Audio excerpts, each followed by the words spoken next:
I'm going to abuse my position just for a minute to refer back to the last fascinating panel discussing the whole issue of freedom. It interested me that the idea of political philosophy didn't really come up, although Fiach Mac O'Neill got very close to it in enumerating the responses to an Aaron Bevan's 5 great evils. Nye Bevan was the Minister for Health in the great Clement Attlee government in 1945, which in 5 years managed to create the National Health Service, one of the jewels in the crown of society in Britain at the time and now. And his 5 great evils were ignorance, idleness, disease, squalor, and want. And Fiach proposed that what we need in this country is proper provision for education, housing, health, employment, and escape from poverty. He also threw in culture, which was not on Bevan's radar. But I think it's interesting that we're almost taking it for granted that there is no other political philosophy than neoliberalism, and of course there is. It's called social democracy. It's very respectable. It's still practiced in various parts of the world to the great benefit of citizens, and we probably need to start thinking about that, because freedom from those 5 great evils is the freedom that underpins other freedoms. Anyway, that's just me ranting and having a good time for myself. So we're here today on this panel to discuss the power of interest groups, which means that our field is very wide. Interest groups can be economic, like the oil industry or the Irish Farmers Association, ecological, like the oil industry or Greenpeace, human rights-based, like the Campaign to Repeal the Eighth Amendment or the Society for the Protection of the Unborn Child, cultural, like the National Campaign for the Arts or Antashka, religious, like the Legion of Mary or AIPAC, which is the American Israel Public Affairs Committee, one of the most powerful lobbying groups in American politics, health-related, like Irish Autism Action or the Irish Cancer Society, community-based, like local tenants associations or campaigns against planning decisions, professional, like the Bar Council or the Irish Management Institute, vocational, like the Irish Social Workers Association or the Master Plumbers Association, sporting, like the GAA or the IRFU, protective of certain rights, like the Irish Congress of Trade Unions, protective of other rights, like the Confederation of Irish Industry, and just plain bonkers, like the National Rifle Association, and all climate change deniers.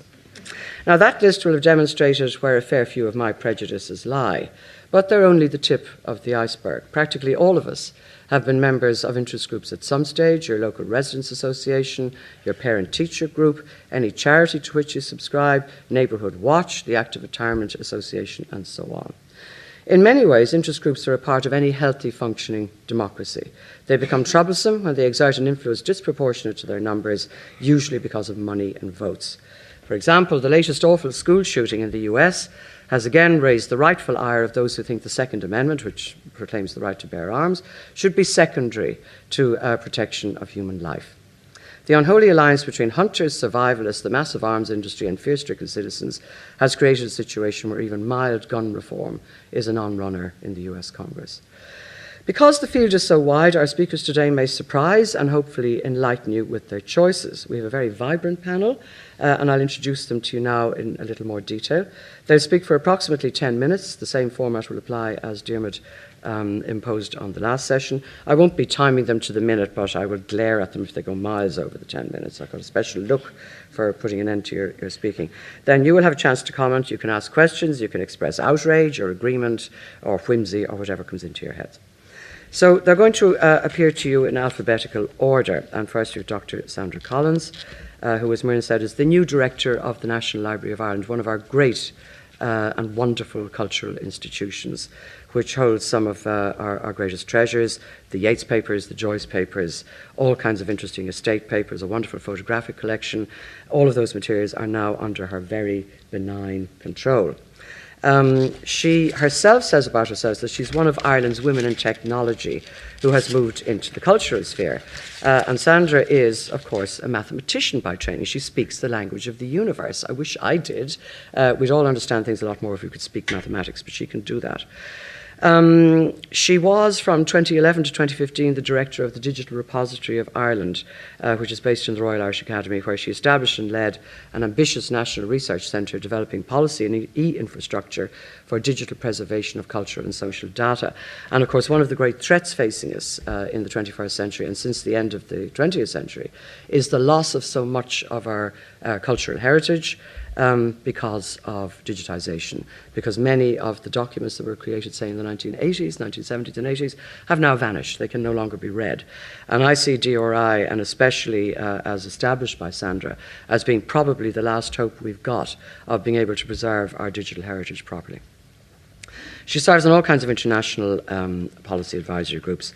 And just to mention one of the other things she has done, Inspiring Ireland, which was a national digital cultural project that she led and which I had the good fortune to work on with her, won 3 Irish e-government awards in 2015 and was nominated for a World Summit Award in 2016.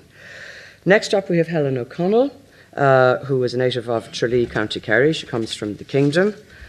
We won't gloat as Dubs because it would be very wrong to do that on an occasion like this. And as we know, the GAA is an organisation that doesn't go in for gloating of any kind.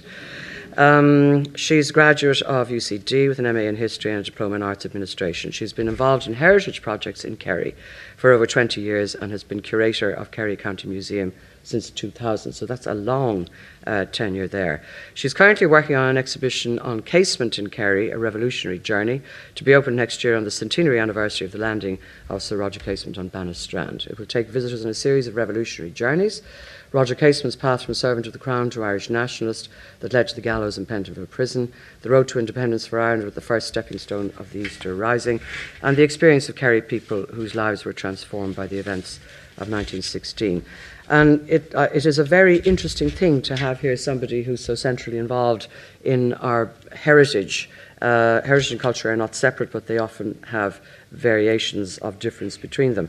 Our county museum infrastructure is a very, very precious thing. It is, like all of our cultural infrastructure and heritage infrastructure, under-resourced, but it depends on people with the commitment and dedication of Helen to actually keep that show on the road, and it's very important to us. Lastly, but certainly not least, John Waters, who's a writer and a former newspaper columnist, the author of 10 books. The most recently, Was It For This? And we know what that's a quote from because we heard it already this morning. A study of the context of Ireland's undoing in the Tiger Years and beyond. His forthcoming works include Sleepwalk of Unreason, The Annihilation of the Holy in Modern Ireland, and Crossing the Road, a letter to his father about the state of Ireland 100 years after the Easter Rising. He also writes songs. One of them was our entry into the Eurovision Song Contest some years ago. And he's working on his first novel, which we will all look forward to. Now, I remember Driving at the Crossroads, John's famous book, as being one of the most vibrant and wonderful reads I ever had, and I still go back to it regularly. It has the very best portrait of Vincent Browne ever committed to print. It tells you exactly what he was like at the peak of his powers, and that marvellous mixture he had of charm and tyranny. And you'll often find people gathered together in a room, and they're usually people who worked for McGill during those years, and what they're doing is whispering to each other about what Vincent did to them and the horrors of it all. But John captures it better than anyone. Now, I'm going to move over to my other establishment here, and we will get going. Sorry to have the teacher's chair. I'm not going to be too bossy.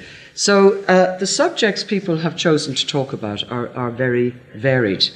Sandra is going to begin by talking to us about social media, which is a huge subject, and which involves the creation of interest groups in a digital environment, which was not available before, but also involves threats to some of the groups who get involved with it. And of course, we have recently had the judgment of the European Court that data cannot be transferred from Google and Facebook to the United States, where it may be used for surveillance purposes. We'll have some discussion about that issue, and of course Edward Snowden's very heroic action in exposing all of that further on. But Sandra's going to talk to us now for 10 minutes on her chosen topic.